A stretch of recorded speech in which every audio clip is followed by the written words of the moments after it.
Good morning. I wanted to show you my other vintage camera today. This is a Pentax K1000, and this is my first camera that I ever had, circa 1996. It was given to me by my Auntie Lane. Hi, Auntie Lane! With this fantastic vintage 70s camera strap. I wanted to show you a little bit about this camera because it really is a nice, does a nice job of showing you exactly how a camera works. Okay, so it is known as a single lens reflex, and I've got some of the words written over here, so I'll just leave it up so you can see. A single lens reflex, where if you can picture a submarine periscope, it has a viewfinder right here where you look through and you're not looking out here, you're looking out here. Because what it has, if I take this lens off, is a mirror underneath that that reflects out so you can see and compose your composition. Composition is everything. I'm introducing you to a lot of technical stuff, but I also want you to continue focusing on composition and thinking through a variety of those sorts of things when you're taking pictures. So anyway, when the shutter goes, which I'll show you in a second, the mirror flips up and the image is then captured behind it on the film. In your digital cameras, it's got the same thing, except that it has the sensor, the little computer chip that captures the image. Okay, so I'm going to put this back together and then I'm going to show you kind of how this works. The one thing that I can't show you that really bums me out is I don't have any film.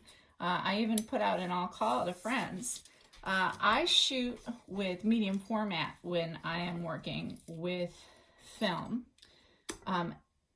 Because of its larger size, it allows for more detail. But here I am. I opened up the camera. What normally happens is you've got this little round film canister that goes in here, and it stretches across the top and wraps here.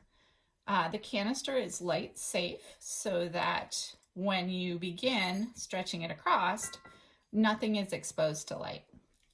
Then you shut it, you advance what was there before a couple times. This is my advance lever and this is my shutter.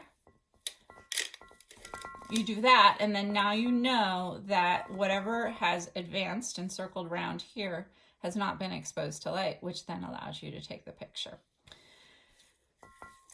There are two things, well, there are three things that you interact with that's really, really important for the light meter. The camera has a built-in light meter, and if I zoom in really closely, you can see the way it's set up is when you look in the viewfinder, you have this, and then along here you have this cute little lever that goes up or down depending on if there's too much light coming in or out, meaning you would get an overexposed piece or too light where you've seen things blown out, usually with a flash, that's what you end up seeing, or too dark. Okay, so what you want to do is you want to balance out the perfect amount of light to get in there. There are three ways to do that, and I will tell you what each one does, but I'm going to do that and I'll go much deeper in another video. You've got film speed, ASA, ISO, which again, you can set that digitally. We used to have it where your roll of film came as 100 speed film or 400 speed film. And I would then, right here, I would set it to whatever it was, right in this little thing here. You've got shutter speed, which I will show you how the shutter works. It's super fun here. My dog wants breakfast, but she's not getting any. Good morning, doggy. I love you so much. You'll get some eventually. And then you've got your aperture, okay? So, shutter. This is really fun. You can set your shutter. Here, I can set it to 1/1000th of a second, which is really fast. And you can really capture stop action. Or I can go down to 1/15th of a second, which all the way down to 1/2 of a second. Bulb means it'll just stay open for as long as I want. So what I'm going to do is I'm actually going to show you the shutter. So when I pull open the camera, what you're going to see is it's this little door. It's like a sliding door that opens and closes. So let me set it at 1/1000th of a second, and I want you to watch and see if you can see it. I'll do it again. It's very quick. It captures a very, very quick moment, which allows us to freeze things. Let me go now to 1/4 of a second. Watch closely. Did you see that? So as long as that door is open, the image that has been composed in front of the lens is coming in and being captured on the film that's stretched across here. It's pretty cool. Friend. So that's your shutter speed. And then you have your aperture, which is actually inside your lens. So I'm going to pull this out. And what's cool is I can show you the shutter from the front too, so that you can actually see. Right now, this part is stuck up. Let's see if I can get this to drop down. I can't, but here. At 1/8 of a second, you can see it's opening and closing. Please don't do this to your cameras at home, especially your digital cameras, because you can get dust so easily on your sensor. I do not recommend it. So anyway, let's look at this. You see inside a little tiny hole. That's where the light's coming in, and that's what's capturing your image. And that is known as your aperture. It's like the pupil of your eye. When you go inside or outside, it gets larger or smaller depending on how much light you need. It's the same way as this. So let's see if I can rotate. See how that's happening? Isn't that so neat? Very satisfying to turn. So this is your aperture, and I don't know why, but it's called f-stops. You've got f22, 16, all the way down to 2. And what's even more stressful is that, let's see, why don't I put it on 2? 2 is the largest. 22 is the smallest. That means 2 lets in the most light. 22 lets in the least amount of light. And I'm going to explain what the purpose or why and how it affects your images in the next one. So let me show you a little bit more of my own work. So when I would get done with taking my pictures, I actually would work in the darkroom. The first thing I would do is I would go in this tiny little closet, sit down. I would pry open the canister, and you load everything on a reel, and then you put it in another canister, put the top on, load your film in the reel.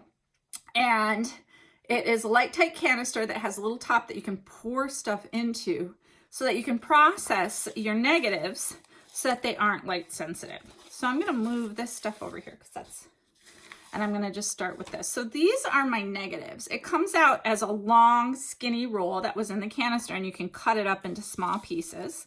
And they are known as 35 millimeter, because I suppose if you measure this would be 35 millimeters. And what you then do is you take this and you pretty much elevate it, slide it inside what is known as an enlarger. A light shines through here, and it then blows up, and you can then expose it on the paper that is light sensitive in a dark room. If you're working in black and white, you can have a red light in there, and it won't affect the paper. And so you can work and you can kind of see what you're doing, where you project and you make sure that everything's great from there. There's a lot that goes on in the darkroom too, in terms of getting your exposure correct too. And when I first started, man, I'm looking back at my imagery. These are some of my first pictures that I took. You do what is known as a contact sheet. So you literally just shine the light down on a piece of paper, on this with the piece of paper underneath it, and it makes an image of the prints. You have to kind of test to see how long you turn the light on for and expose the paper. Sometimes It can be too dark or too light. So you do what is known as test strips, and I don't have any of those. So anyway, here is my contact sheet. Then what I do is I go and I look and I say, ooh, is this one interesting? And what's funny is you look back at some of the stuff that I was interested in, and I don't think I would choose to print the ones that I wanted to print back then. But here's one. This is still my best friend. You guys, this is my best friend from 7th grade, and we still are really, really good friends. I've told you about her. This is my friend Lori. So then what I did was I took the negative out of the sleeve and I enlarged it and created this piece. And Birkenstocks, dude, back 1996, I tell you. And then she took a picture, I think. I assume it was probably her working with the camera. And here's one of me when I was back in the day. But it's fuzzy. But there you go. So anyway, those are those original ones. And I look at my imagery. This is the final project. And this was all something I did in college. This was my final project, or 2 of my images from the final project. To me, they are completely gray. Not enough contrast. I'm totally knocking over my lamp here. And but really cool in terms of light, not light, but in terms of line. I also would never put things on angles like this. I'm very much a shoot straight on kind of person. But I do like the textures happening over here. So anyway, these were my first, and I don't think that I had fully like connected yet. And then I have a few more that I did in my next couple classes, and I discovered there was an enlarger that really created a lot of contrast, and that was when I got into contrast. And this is just a tiny little contact sheet I did, and I'm looking at these 2 images especially, and I never printed those up. This is the one I chose to print up, again, I think because it was my bestie. So this is my best friend Lori at a place where we loved to go hiking. And then for my final project for that class, I got into paper that was a little nicer. This is known as fiber paper. The other paper is made out of plastic. This is fiber with a coating over the top of it. Much, much more beautiful. And these were little guys that I nannied for. And I did a whole series of hiking along Lake Michigan, which is where I spent my summers with them. So this is Nick. And I should send these images to him. What is so neat is that Nick is now a professional photographer himself. And we're still really good friends. He's in his early 30s. Just a really, really neat guy. So anyway, when you go from my original works, like my first, this is a year where I went from gray and kind of not as strong a composition to much more technically astute and much more interesting visuals. You can get there. We just got to work hard. Here's another one that I have actually framed in fiber paper. This was when I met my husband. This was a trip that we took in the first year of us knowing each other. So anyway, there you go. That's my other vintage camera.